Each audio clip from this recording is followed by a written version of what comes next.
Pozdravljam sve koji su se danas ovdje okupili da pruže otpor ovome sistemu koji nas svakim danom sve više i više gazi.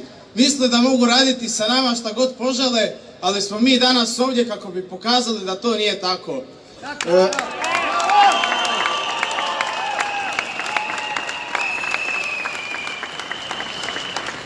Ja sam danas ovdje za sve one koji se protive ovim mjerama, ali zbog straha da se nekome ne zamjere, da ne izgube posao ili su pak mišljenja kako ništa neće promijeniti, zbog toga danas oni nisu ovdje sa nama.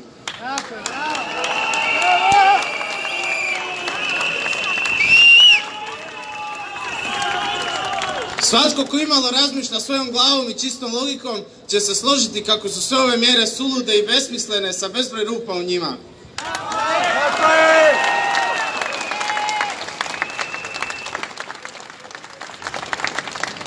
Recimo, ja sam učenik 4. razreda srednje škole i kao i ostale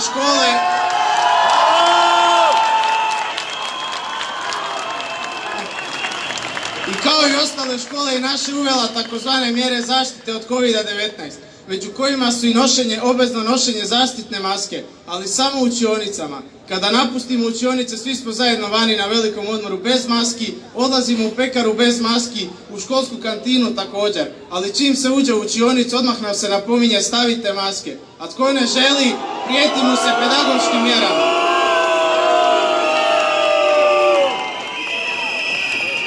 Kada se požalim profesorima u školi i kažem kako to nema smisla, iznesem im neke činjenice, pojedinci odgovaraju izričito agresivno i govore mi, ako ti ne paše izađi iz škole, srednja škola nije obavezna. Zar nije to diskriminacija i ubijanje svakog prava, svog mišljenja i prava govora? Ja mislim da je.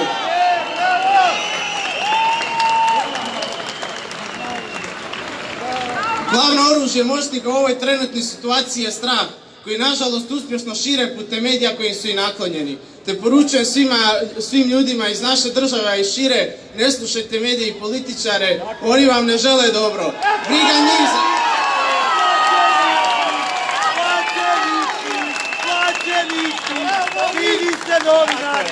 njih za vas, njima je bitan jedino njihov interes i to je to i ništa drugo njih ne zanima. Svoju djecu porobljavate, plaćenici! Prema stranici Worldometers svakoga dana u svijetu umre 30.000 ljudi od gladi, a postoji lijek, zove se hrana. 20.000 ljudi svakoga dana umre od raka, 2500 ljudi umre od malarije, pa nije proglašena epidemija. 3500 ljudi pogine u prometnim nesrećama, pa šta to znači, da trebamo zabraniti vožnju automobilima?